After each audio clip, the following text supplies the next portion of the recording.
This is Joe Biden. He made some cringe comments too. Here we go. Now, remember what I was just telling you about gas prices. So just keep that in the back of your head as we go through this story. So Joe Biden, over the weekend, he decided to urge Americans to return to work, to physically return back into the office. Let's go ahead and try to play the video, Eric. I don't know if the video plays on here. In my State of the Union address, I said there was something happening in America, starting with historic economic recovery that we're seeing right now. And today, we've learned that in February, our economy created 678,000 new jobs. 678,000 new jobs. Now, over the course of my presidency, our economy has now created 7.4 million jobs. More jobs created in a 13-month period than any time ever before in our history. And we've learned that in February, the unemployment rate fell to 3.8%, down from 6.4% the day I took office, beginning in 2021, which is the fastest decline in unemployment rate in recorded history. We'll pause here, because Eric. Of all of you. Yeah.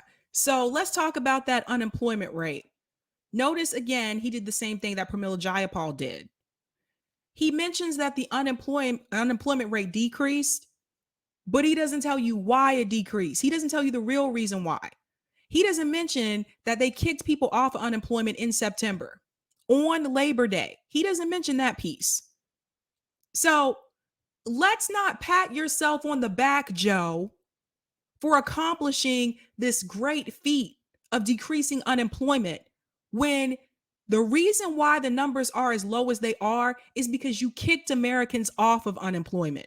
Let's be real. Let's stop trying to pretend like it's because all of these Americans found these jobs all of a sudden. I still know several people here in Eastern Massachusetts that are still unemployed and have not found work. So just cut the crap, Joe. Just cut the crap. I'll go back in.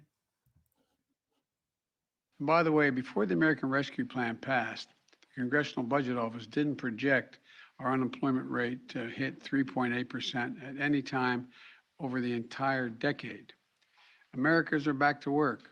Yes, family budgets are still tight, but a lot of Americans are getting paychecks this year more than they got last year, and restoring the dignity of work so they can show up at work with some pride. You know, job gains in February were broad-based across sectors, from construction to retail to manufacturing to leisure and hospitality. Pause. The decline in unemployment rate was... I can't believe he mentioned retail. What are retail workers making, you guys? What are retail workers making?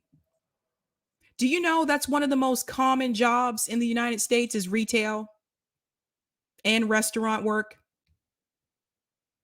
A lot of times, these retail jobs are paying these employees either minimum wage. I know because I did retail. So you have some people making $7.25 an hour. Or if they're lucky enough to move up in management at the retail store, they could be making, if you're down south, you could be making $10 to $15 an hour. So he's bragging about these retail jobs. And I told you guys before, when he said he created all these new jobs, I was like, what are the jobs?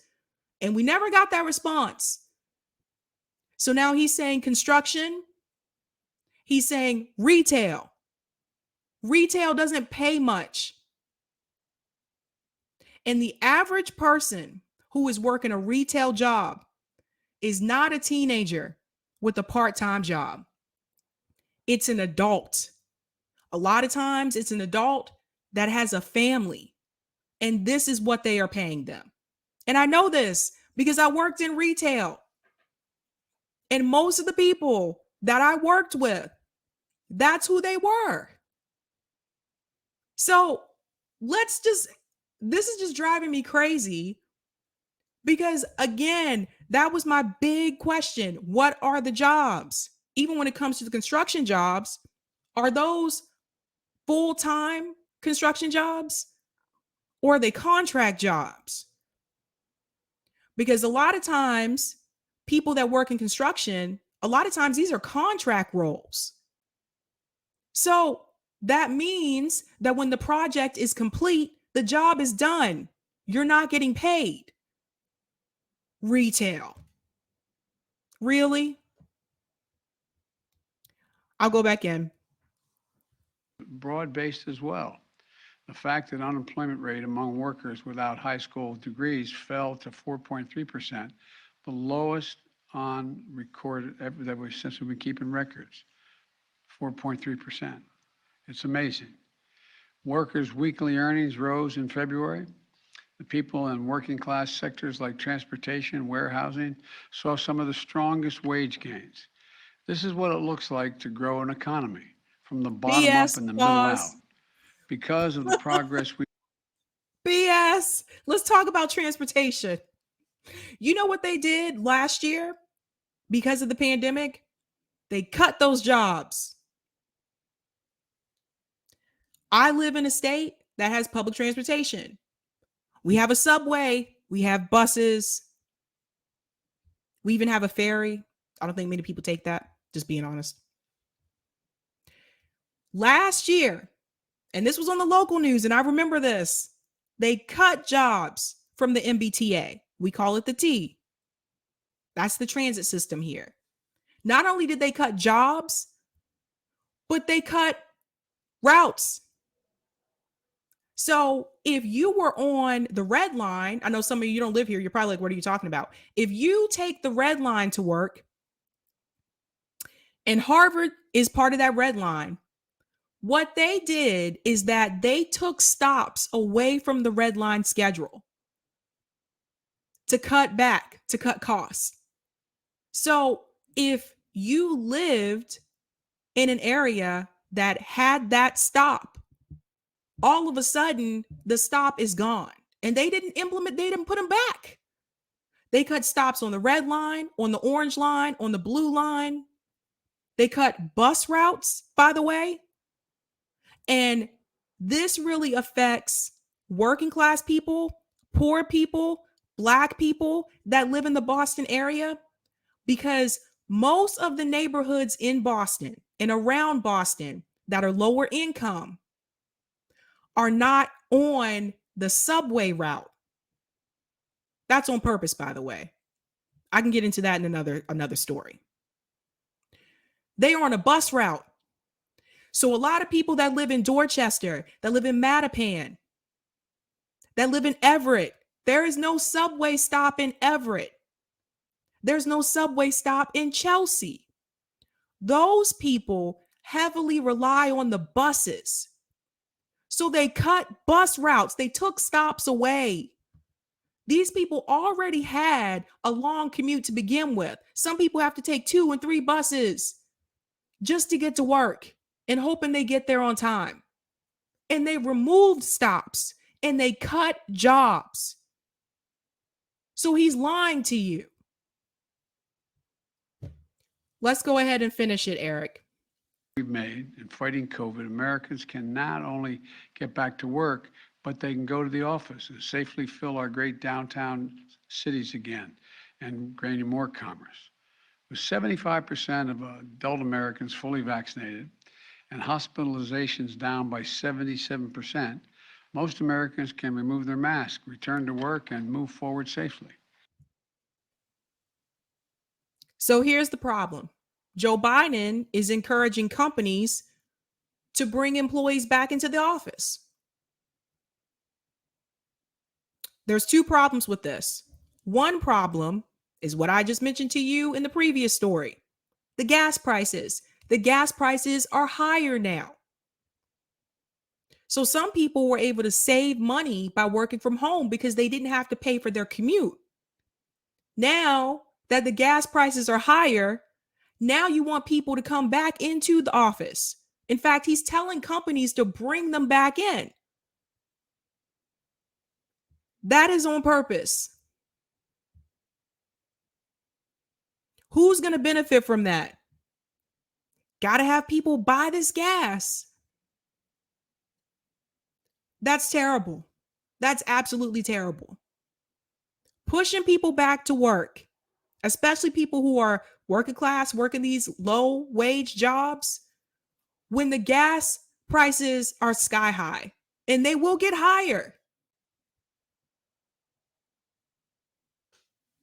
I don't know what to say. This is a big problem. The second problem with that, pushing people back to work. After some of us have been working from home for 2 years now because of the pandemic. Joe Biden says you must get back into the office. Why? Why? If you can do your job at home and you've been working from home this past year, 2 years, why do you need to go back into the office? No, Joe Biden needs you to go buy that gas. That's what that's about. I'm going to go to some of the comments in the chat. Thanks for the super chat, Justin. Can we eat the rich yet? Can we, Justin? Can we? Quaker Anarchist says, I come in and you all are listening to some Joe Schmo. Oh my gosh. This is cringe. I want you guys to see the big picture. It's not about bringing everybody back into the office. It's about Joe Biden wants you to pay for that gas. That's what that's about. Lots of comments. Franny French says George Takai thinks we can just beam up to whenever. Right? I know, right? Eric said the gas is too damn high. Do you guys remember that guy? I can't remember his name. He used to say, he ran for office. He used to say, the rent is too damn high. Look that guy up. Look that guy up. John T, who's a Sabby member, says nothing goes where there is no money. Capitalism selling a lie. He wants you to buy that gas. Someone just said something about the MBTA and I lost it. Shoot balls. Shoots. Oh wow. I should have started earlier.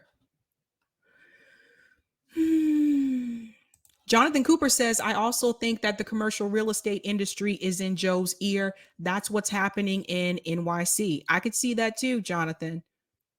I could definitely see that. Monarch said, hi. Whoops. Oh, you found it. Yipper99 says, Sabby, MWATA, DC area, cut service hours on trains and buses long before. Oh, I didn't know that. That's good to know, Yipper99. They didn't hear until it's ridiculous. It's just terrible. Marnock says high gas prices may contribute to more homeless if people have no money to pay the bills.